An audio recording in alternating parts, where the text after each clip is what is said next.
Welcome to SCOTUScast, a project of the Federalist Society for Law and Public Policy Studies. Our contributors join us from around the country to bring you expert commentary on U.S. Supreme Court cases as they are argued and decisions are issued. The Federalist Society takes no position on particular legal or public policy issues. All expressions of opinion are those of the speaker.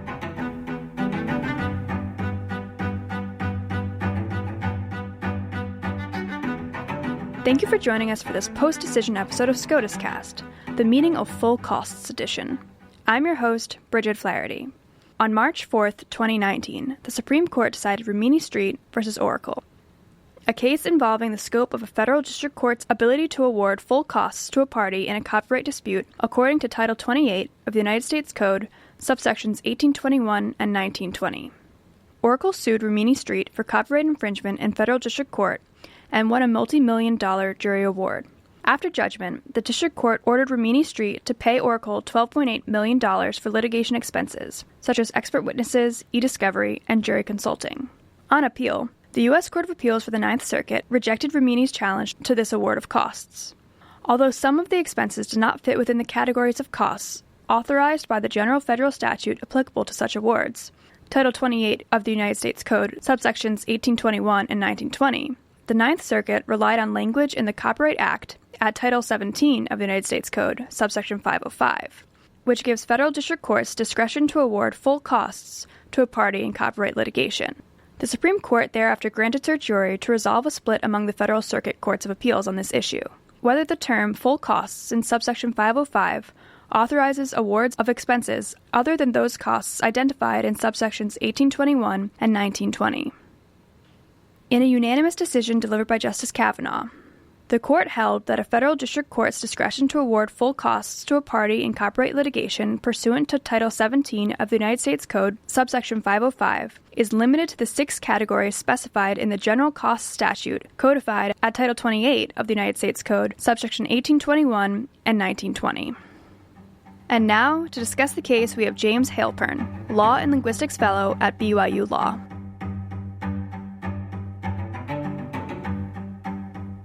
The facts of Rimini Street v. Oracle are not particularly important for understanding the Supreme Court's decision in this case. Rimini Street is a company that provides aftermarket support services to Oracle's clients. The lower courts found that the way Rimini Street provided these services infringed on Oracle software copyrights. Whether Rimini Street actually violated Oracle's copyright was not on appeal. Instead, the case before the Supreme Court focused on the proper interpretation of the Copyright Act's cost provision. In other words, how much did Rimini Street have to pay Oracle on top of damages to help offset the cost of litigation? Now, the Copyright Act says that a district court judge has the discretion to award, quote, the recovery of full costs to any party involved in a copyright suit other than the United States. The case boiled down to the meaning of that phrase, full costs.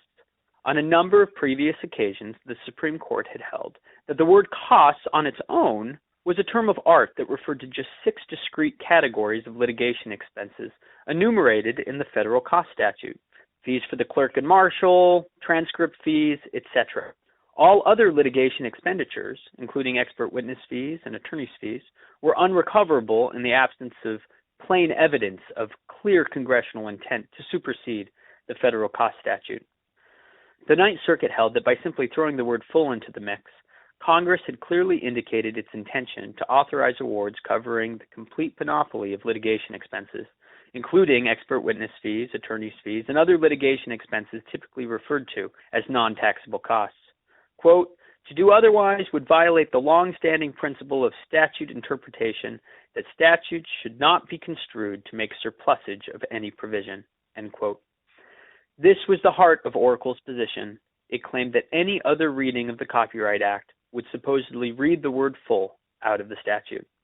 Rimini Street, however, argued that as an adjective, full simply highlights the completeness of whatever noun it is modifying. As one of Rimini Street's amici put it, in the relationship between adjectives and nouns, the noun is king.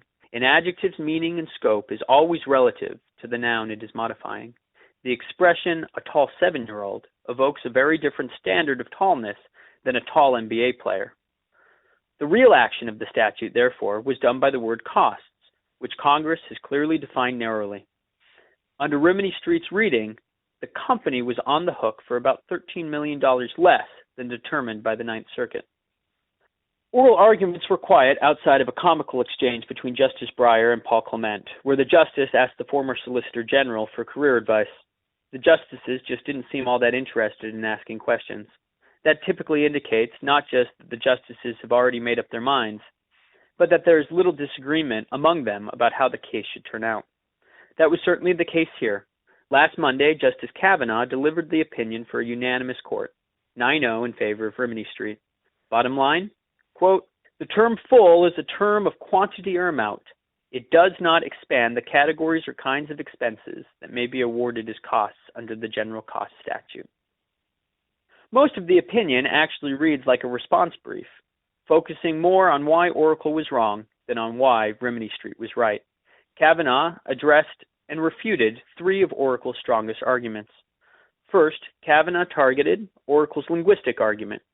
He explains, quote, "Adjectives modify nouns. They pick out a subset of a category that possesses certain quantity. The adjective full in Section 505, therefore, does not alter the meaning of the word costs. Rather, full costs are all the costs otherwise available under law. The word full operates in the phrase full costs just as it operates in other common phrases. A full moon means the moon, not Mars.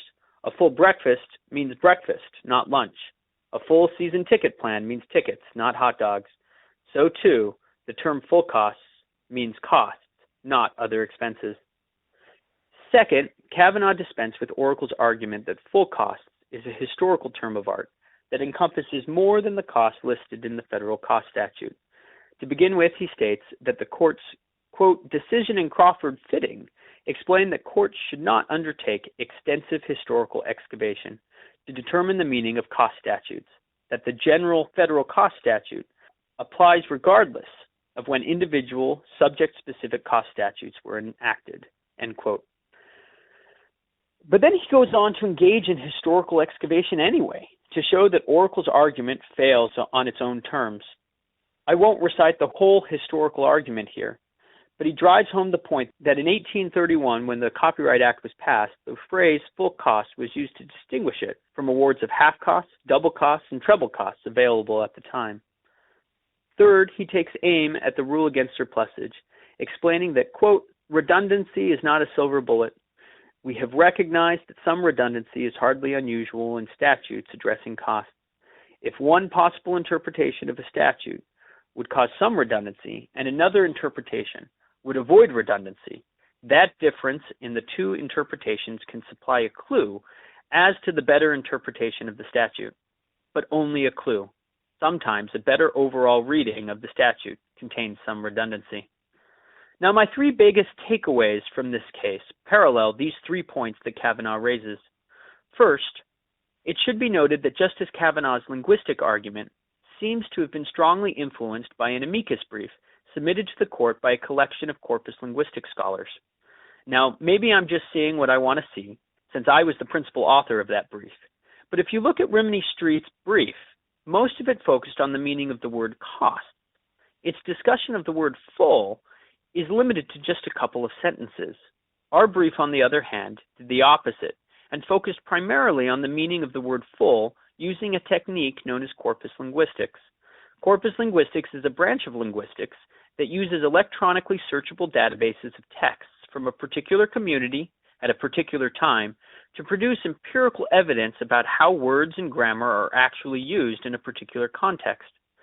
Using these databases, we provided the court with dozens of examples of the word full in a similar syntactic environment as the Copyright Act, and showed that in both 1830 and today, in both legalese and in ordinary American English, the meaning of the word full is always determined in reference to the word it is modifying. I don't bring this up just to toot my own horn. This is the third time a corpus linguistic-based amicus brief has been submitted to the Supreme Court. The first time was back at FCC v. AT&T in 2011. The second, last term in Lucia v. SEC, and then this time in Rimini Street. In all three cases, the evidence seems to have influenced at least one of the opinions written. That's a really high batting average. I think it's clear that the justices are interested in this methodology and open to arguments grounded in it.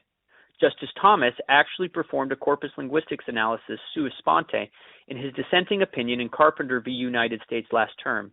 And he's not alone. This is something that judges across the country are interested in. It's been used by the Utah Supreme Court, the Michigan Supreme Court, the District of Columbia. I hope that litigators are paying attention. As Justice Jimenez on the Utah Supreme Court explained in an opinion back in 2018, corpus data is the, quote, best available method for helping judges determine ordinary meaning. Second, I found Justice Kavanaugh's discussion about historical excavation intriguing. Unlike with constitutional interpretation, the court has rarely discussed and certainly not emphasized the appropriate time period for interpreting statutory meaning. There are a few passing references, such as Justice Scalia's comment in MCI v. AT&T, that, quote, the most relevant time for determining a statutory term's meaning is the time period in which it became law. But there are also a lot of cases where the justices have relied on modern dictionaries to interpret statutes written 25, 50, or 100 years ago. That seems to be changing. Twice in the last year, Justice Gorsuch has authored a majority opinion where he has emphasized, quote, that words generally should be interpreted as taking their ordinary meaning at the time Congress enacted the statute. This is what Georgetown professor Larry Solem calls, quote, the fixation thesis. The most recent opinion was actually released the day after Rimini Street was argued. Only Justice Ginsburg took issue with Gorsuch's view of statutory interpretation. So although Justice Kavanaugh pays lip service here to the idea that historical excavation is unnecessary for the interpretation of cost statutes, the fact that he was willing to then turn around and put on his archaeologist hat, I think, is far more telling. I view it as one more indication, along with Justice Gorsuch's comments, that we're entering an era of statutory originalism. Third, it's hard to read Justice Kavanaugh's commentary on the rule against surplusage and not immediately think about Professor Carl Llewellyn's classic law review article on canons and countercanons. Obviously, no one thinks that the rule against surplusage is absolute. But I wonder how frequently it actually reflects how ordinary English speakers speak. Our brief suggested that the word full was redundant, or rather used just for emphasis, around 60 to 70% of the time. I'd be interested to see more empirical research on the canon generally. In what context does the presumption against surplusage actually hold, if ever? Can we craft a better rule of thumb that actually reflects English norms? And that goes not just for the rule against surplusage, but for all of the so-called semantic canons. One final thought. The very same day that the court released the opinion in Rimini Street, it also granted cert in another case, Iancu v. Nantquest, which appears to be an easy rinse and repeat of Rimini Street. Instead of the Copyright Act, it deals with the Patent Act, and instead of full costs, the phrase is all expenses, and specifically whether all expenses encompasses attorney's fees. I've only done a cursory review of these issues, but I suspect Rimini Street will be cited heavily in that opinion, and predict an easy 9-0 win for Nantquest.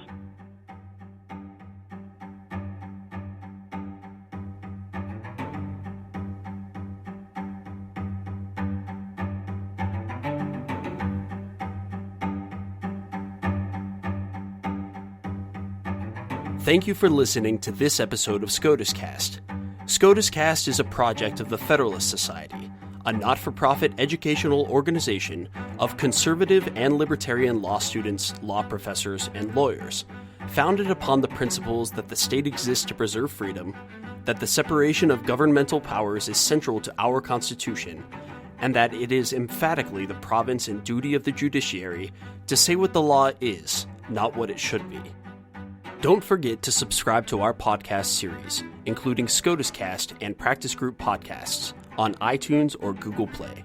For an archive of past podcasts, as well as audio and video of past Federalist Society events, please visit our website at fedsoc.org/multimedia. That's fedsoc.org/multimedia.